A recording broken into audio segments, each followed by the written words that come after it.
Ce que l'on dit déterminera comment nous expérimenterons les différents événements de notre vie et comment nous agirons. Maintenant, pour bien comprendre le principe, je vous donne un exemple. Cet exemple est tiré d'un livre scientifique que j'ai lu il y a plusieurs années qui s'intitulait Mindfulness d'Ellen Langer, qui va comme suit. Imaginez, je l'adapte, vous comprenez que j'adapte tout ça. Vous regardez cette vidéo aujourd'hui. Vous êtes capable de reconnaître mon visage. Ce soir, vous vous couchez. Il est 2 heures du matin. Ça frappe à votre porte. Vous n'êtes pas certain, vous avez un peu l'esprit embrouillé. Vous venez répondre, vous ouvrez, mais Denis, c'est toi, mais qu'est-ce que tu fais ici? Mais écoute, j'ai pas le temps de t'expliquer.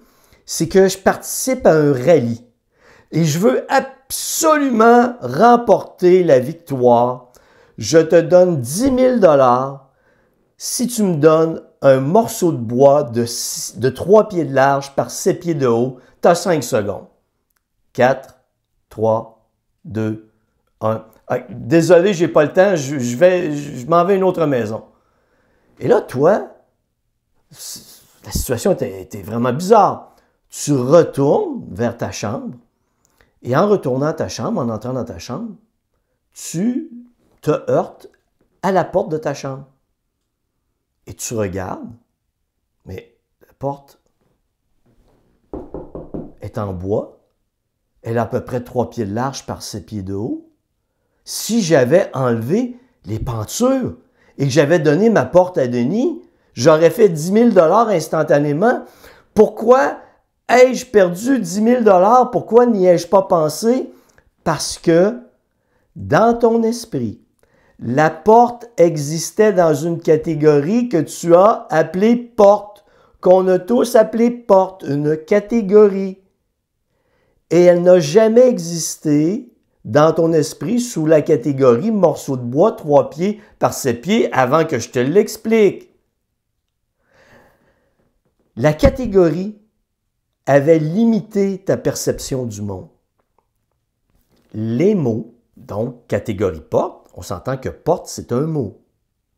Un mot qui a limité ta perception de la porte à une porte et non pas un morceau de bois de 3 pieds par 7 pieds.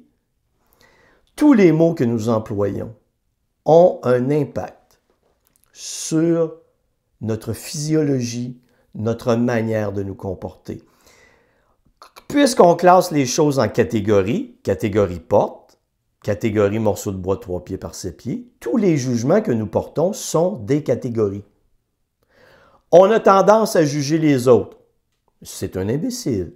Quel crétin. Ah, il n'y a aucun sens, cette personne n'a aucun sens. On juge les autres. On les classe dans des catégories et les catégories dans lesquelles on les classe déterminent notre manière de penser d'eux, notre manière de les aborder, notre manière d'interagir avec eux.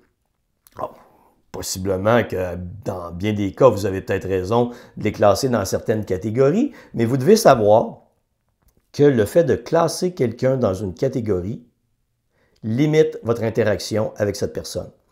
Il y a très longtemps, quand j'ai commencé ma carrière, j'ai très bien compris que si je jugeais quelqu'un, je n'aurais pas la capacité de l'aider si je le jugeais négativement. On est tous humains. Okay? S'il m'arrivait de classer quelqu'un dans la catégorie imbécile, je savais à ce moment que je ne pourrais jamais bien le servir parce que mon cerveau allait constamment détecter toutes les informations qui me démontrent que cette personne est un imbécile. Vous me suivez? La catégorie, le mot que j'emploie a cette puissance. Et qu'est-ce que je faisais alors? Si je n'étais pas capable de me débarrasser de cette catégorie pour faire passer la catégorie d'imbécile à personne qui a vraiment besoin d'aide, je la référais à quelqu'un d'autre. Mon rôle, c'était de bien servir. Je ne peux pas bien servir si je juge négativement quelqu'un. Vous me suivez?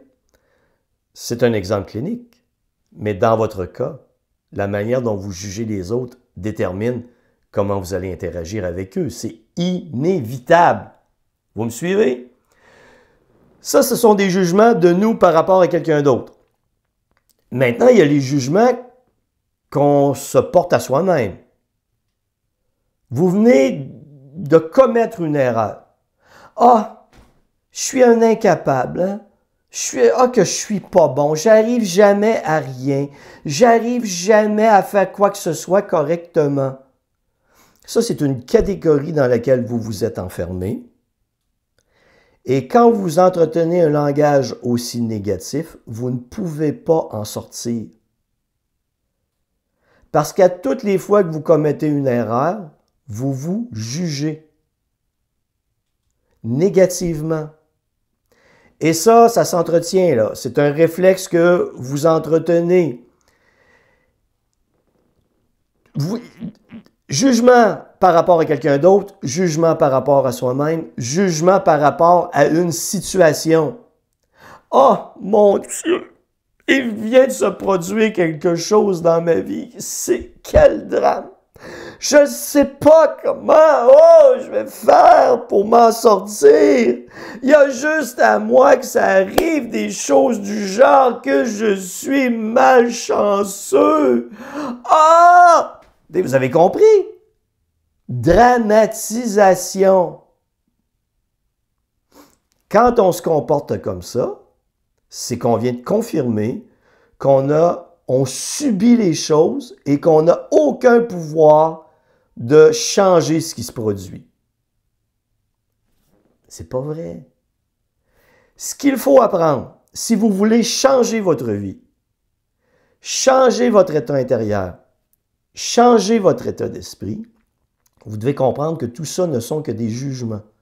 Tout ça, c'est inventé par notre cerveau.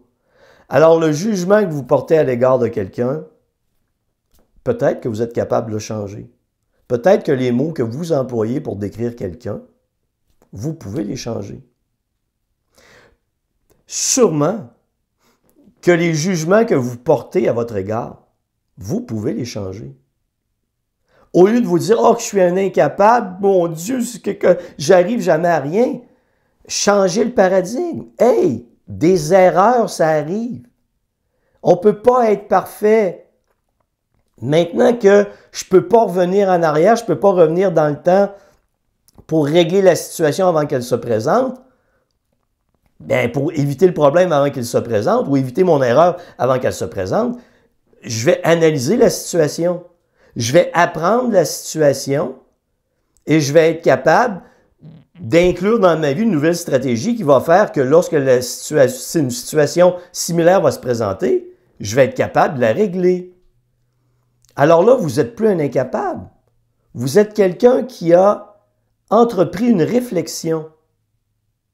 Tous les jugements que vous apportez à votre égard, que vous portez contre vous-même, vous empêchent de réfléchir, vous empêchent d'avancer, vous empêchent d'évoluer, vous gardent dans une catégorie que vous croyez réelle, mais elle n'est qu'inventée parce que vous utilisez à votre égard des mots totalement négatifs. Mais lorsque vous changez votre narratif à l'égard de vous-même, que vous dites « c'est pas si pire, là, des erreurs, ça arrive. Je vais me reprendre, OK, je vais analyser la situation. Pourquoi est-ce que j'ai commis cette erreur? OK, je l'ai commise pour telle raison, parce que je ne le savais pas. Je ne savais pas que la porte pouvait être dans la catégorie morceau de bois 3 pieds par 7 pieds. Maintenant que je le sais, que je peux modifier mon langage, mes jugements, mes catégories, bien, je vais avancer. Même chose pour les jugements extérieurs à l'égard des situations. Quand on dramatise, oh mon Dieu, que c'est grave ce qui vient de se produire, ben, tout se transmet dans notre physiologie, dans nos émotions, dans notre structure de pensée. Et là, on est totalement déstabilisé, il n'y a plus rien qui fonctionne.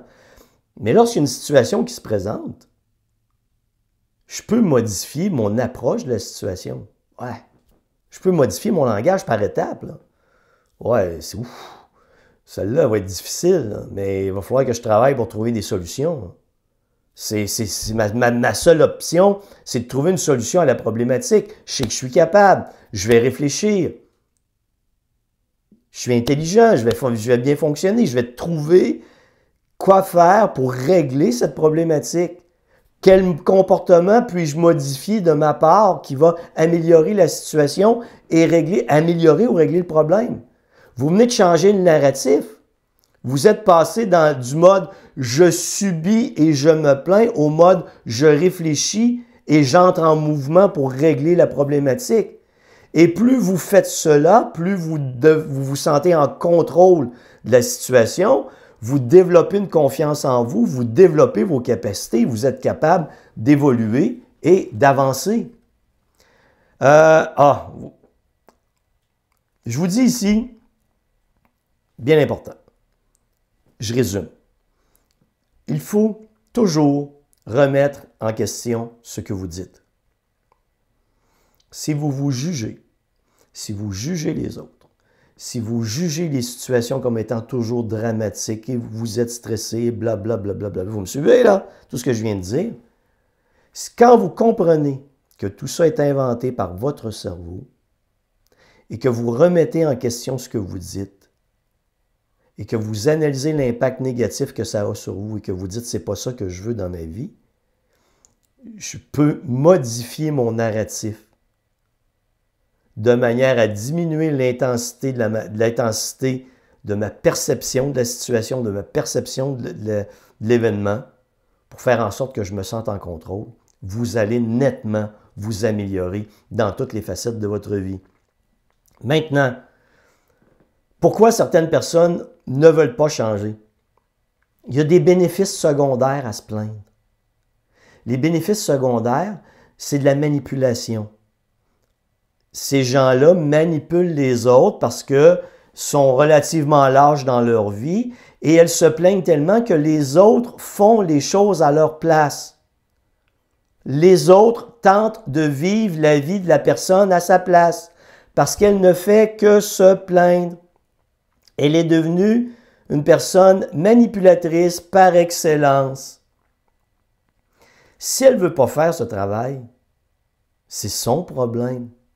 Et plus on essaie de vivre la vie de quelqu'un à sa place, plus on l'ancre dans sa certitude qu'elle fait bien les choses. Parce qu'elle a tous les avantages, plein de bénéfices secondaires. Vous faites tout à sa place. « Ah, je ne suis pas capable de faire ça. Denis, pourrais-tu le faire à ma place? Je trouve ça tellement compliqué. » Non, grouille ton cul. Grouille ton gros cul, là, prends ta vie en main, fais-le, puis si tu ne veux pas le faire, ben vis avec les conséquences et endure. C'est pas mon travail. Dernière chose, en lien avec ça, faites attention à votre entourage. Faites attention à vos amis.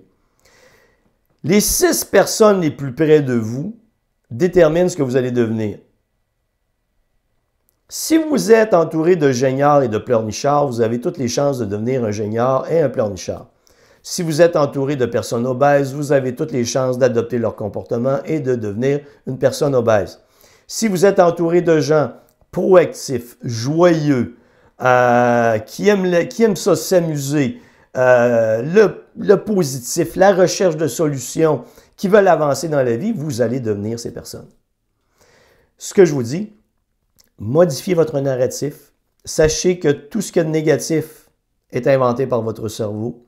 Modifiez votre narratif et entourez-vous de personnes qui vont vous permettre d'évoluer, de progresser. Bonne réflexion.